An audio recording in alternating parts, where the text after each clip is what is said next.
आज के case studies के इस लेक्चर में बात करेंगे पत्नी के द्वारा लगाए गए केसेस को हमें कितने समय में खत्म करवाना चाहिए, इससे क्या फायदा होता है और क्या नुकसान होगा।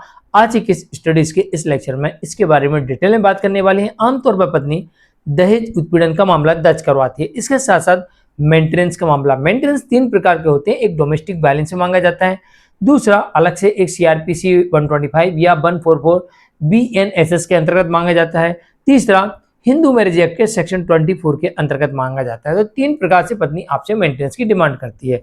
तो इस केस को खत्म करवाने का सही समय क्या है? Number 3, divorce. डाइवोर्स भी 2 प्रकार की होती है।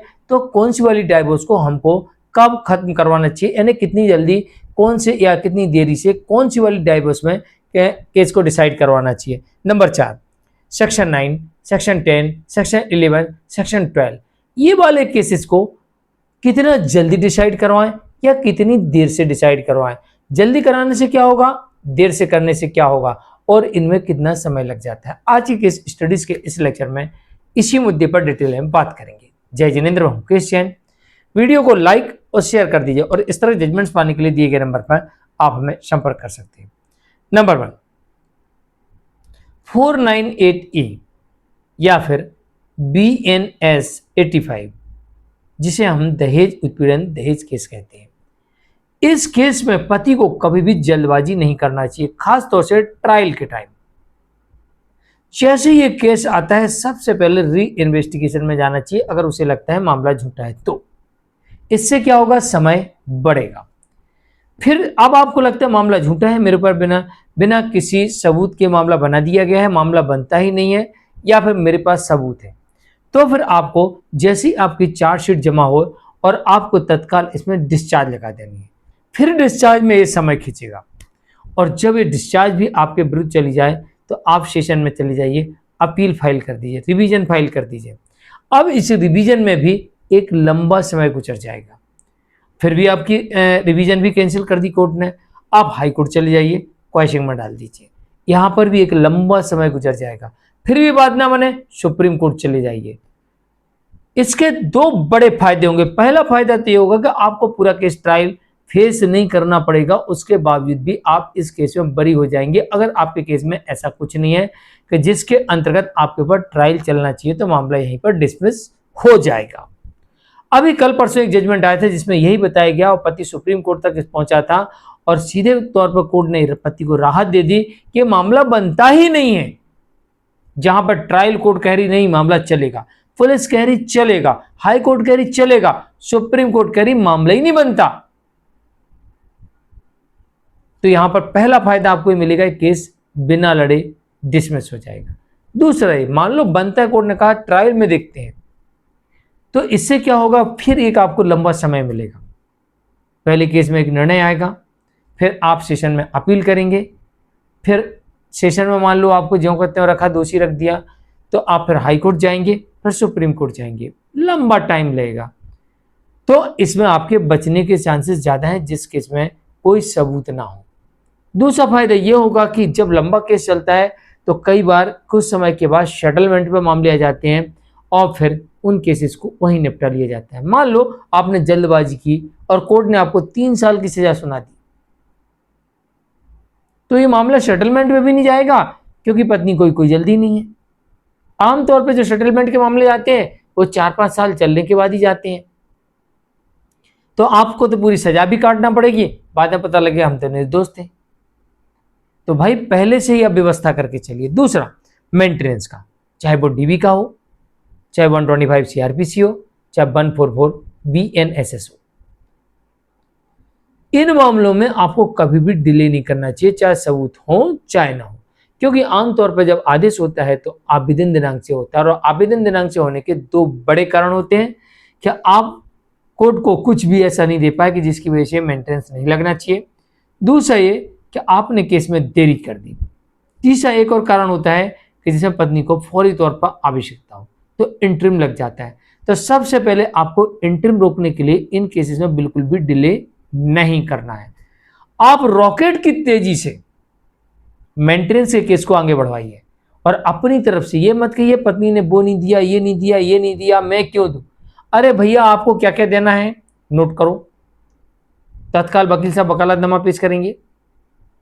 अब उसी साथ उन्हीं के साथ में वकालतनामा के साथ में या फिर अगली तारीख पर जवाब, affidavit, bank statement, liabilities, assets, खर्चे की पूरी लिस्ट, पत्नी कमाती है उसका सबूत, वेल क्वालिफाइड है उसका सबूत, अर्न करती है उसका सबूत, अडल्ट्री में उसका सबूत, आपके साथ किसी प्रकार क्रोल्टी की उसका सबूत। इनमें से जो जो आपके पास है तत्काल जमा कर दीजिए, कोर्ट मांगे या ना मांगे, भला ही आपका मामला मीडिएशन में पेंडिंग है, फटाफट जमा कर दीजिए समय के पहले। इससे फायदा ये होगा कि अब पत्नी के ऊपर प्रेशर आएगा कि वो आए और बयान दे। अगर वो बयानों से भागती है, झूठा एफिडेविट देती है तो आप तत्काल एक आपराधिक मामला दर्ज करवा देंगे। और अगर बयानों से भागती है, देरी करती है, तो जो मैंने अभी एक ऑप्शन दिया आपको, कोर्ट ने कहा कि आपने केस में देरी की, इसलिए हम आपके केस में आवेदन दिनांक से मेंटेनेंस तय करते हैं। मतलब ये केस 2 साल चला और 10,000 रुपये महीने का आदेश हुआ तो 2,40,000 रुपये आपके एक्स्ट्रा लगेंगे। नहीं तो कोर्ट आदेश दिनांक से करेगी, क्योंकि ये वाला ऑप्शन आपने कोर्ट को नहीं उपयोग करने दिया, क्योंकि आपने तो सबसे पहले दे दिया, आपने कहाँ से देरी की। तो कोर्ट कहेगी आपने थोड़ी देरी की, आपने देरी की तो नहीं देते आवेदन दिनांक से, आदेश दिनांक से देंगे। तो आपके सीधे सीधे 2.5 लाख बच जाएंगे, यानी केस लड़ने का पूरा खर्चा बाहर निकल जाएगा, वरना आपको डबल पड़ जाएगा। और इंटरव्यू नहीं लगेगा तो यहीं से पत्नी की हार सुनिश्चित हो जाती है। और फाइनली लगा तो फिर पत्नी सभी केस हार सकती है, ऐसा भी हो सकता है।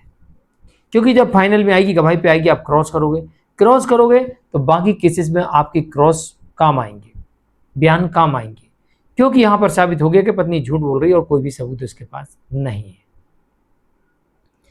यह फायदा होगा जल्दी चलाने से। कोशिश करिए मेंटेनेंस के मामले 2 साल से ऊपर ना जाए।